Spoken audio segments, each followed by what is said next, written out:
একটু জানতে চাচ্ছিলাম, মধু চাষ তো দেখলাম, মধুটা আমরা কেন গ্রহণ করব? মধুর উপকারিতা সম্পর্কে একটু যদি বলেন। জি, মধু আমাদেরকে এই জন্য খেতে হবে, মধু একটা ঔষধ।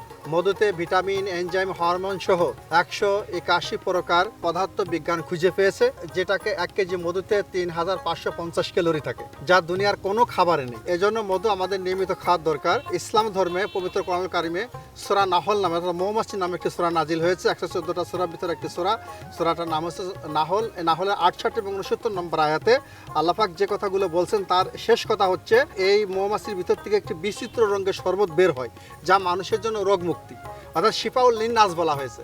হাদিস শরীফে আসছে, তিরমিজি শরীফে একটা হাদিসে আসছে যে রাসূল সাল্লাল্লাহু আলাইহি সাল্লামের কাছে এক ব্যক্তি গেলেন যে, হ্যাঁ আল্লাহ রসুল, আমার ভাই অসুস্থ। আল্লাহ রসুল সাল্লাম বললেন, তোমার ভাইকে মধু খাও। এবং 3বার গেলেন, 3বারই বললেন, তোমার ভাইকে মধু খাও। এজন্য মধু সম্পর্কে সকল ধর্মেই পবিত্র দ্রব্য বলা হয়েছে মধুকে।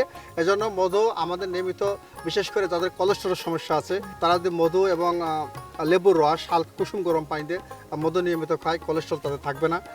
যাদের দাঁতে জ্বালার সমস্যা আছে, তারা যদি মধু দাঁতে লাগায় তাহলে দাঁতে জ্বালা কমে যাবে। যাদের মুখে যে মেস্তা, বরণের দাগ এগুলো থাকে, যদি মধুটা যদি নিয়মিত মধু লাগায় তাহলে আপনার এই দাগ থাকবে না। এরকম অসংখ্য, আপনার ডায়রিয়া হয়েছে, আপনি মধু খান, আপনার ডায়রিয়া বন্ধ হয়ে যাবে। ডায়াবেটিস রোগী যারা, তারা তো চিনি খেতে পারে না, তো তারা কি মধুটা খেতে পারে? তো তাদের জন্য কি নির্দেশনা আছে? দেখেন, আমরা অনেকেই ইলিশ মাছ খাইলে আমাদের অনেকে অ্যালার্জি হচ্ছে, আবার অনেকের পুঁই শাক খালি করলে অ্যালার্জি হচ্ছে না, অনেকের মসুর ডাল খেলে অ্যালার্জি হচ্ছে, আবার অনেকের গরু গোশত খেলে অ্যালার্জি হচ্ছে না। অর্থাৎ শারীরিক শ্যুট করে কিনা, শরীরে শ্যুট করে কিনা। অনেক আমার কাছ থেকে অনেক ডায়াবেটিক্স রোগী মধু খায়, তারা বলে যে আমাদের ডায়াবেটিক্স বাড়তিচ্ছে না। অনেকেই আবার অনেকে বলতেছে যে না, আমরা ভয়তে খাচ্ছি না। এখন তার খেয়ে দেখতে হবে তার শরীরে এটা শ্যুট করে কিনা, বা ডাক্তারের পরামর্শ নেওয়া উচিত। ভাইয়া, আমাদের দেশে এই সরিষা ফুলের মধু ছাড়া আর কোন কোন জাতের মধু পাওয়া যায়? আর আপনি যে বললেন যে সিজনাল মধু আপনারা সংগ্রহ করেন, তো কোন কোন ফুলে মৌমাছিগুলো কিভাবে নিয়ে যান? জি, আমরা মৌমাছি যখন ট্রান্সফার করি, রাত্রেবেলা আমরা মৌমাছি নিয়ে যাই। মৌমাছি সকাল থেকে সারাদিন পর্যন্ত, এখন দেখছেন এখনও মৌমাছিরা কাজ করছে, এখন তো সন্ধ্যার আগে কাছাকাছি। অর্থাৎ মৌমাছি রাত্রেবেলা সকল মৌমাছি বক্সে ফিরে যাবে। তখন আমরা বক্স প্যাকিং করে, আমরা দিনের বেলায় বক্স প্যাকিং করে রাখবো, আর রাত্রেবেলা শুধু মুখটা বন্ধ করব।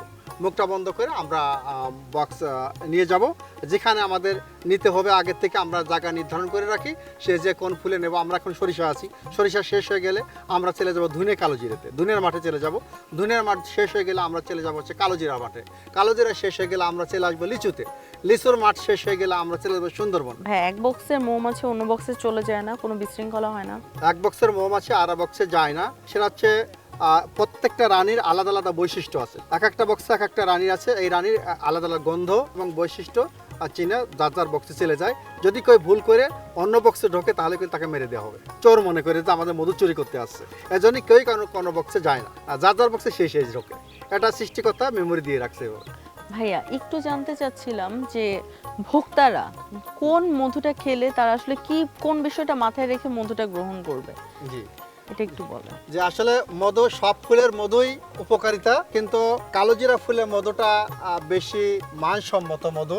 সকল মধুই ভালো। ভক্তদেরকে বলবো যে তারা, যেমন এখন শীতের সময়, শীতের জন্য সরিষাটাই উত্তম মধু যখন ক্রয় করব বা খাবো, তখন আমাদেরকে বিশ্বস্ত প্রতিষ্ঠান থেকে মধু আমাদেরকে ক্রয় করতে হবে, যে মধুটা পাকছে কিনা, মধুটা মানসম্মত কতটা হয়েছে, এটা দেখে মধু আমাদেরকে ক্রয় করতে হবে। ভক্তরা এভাবে মধু খাবে।